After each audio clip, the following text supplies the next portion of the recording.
How to link TikTok Shop to marketing account. Hello guys and welcome back to today's video.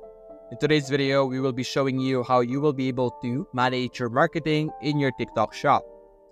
Now in TikTok Shop, you don't really need to connect an external marketing app already because they already have a marketing section over here on the top section. As you can see, we have affiliate marketing.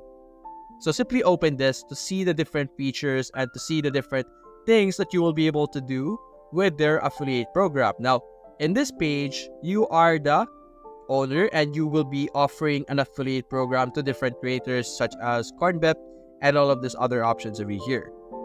So you have all of these different options that you have. You have your affiliate guide over here that you can check out. You can set commissions, sell free samples, manage your affiliate orders, and collaborate with creators. You will be able to see your insights like product analysis, plan analysis, and creator analysis. There's a lot of data that you will be able to check out. There's a lot of collaboration, and you will be able to discover other people as well to help you with your marketing strategies. So that's basically it, guys. That is the marketing section of TikTok Shop and how to access it. So if you enjoyed this video, leave a like and subscribe. Thanks for watching.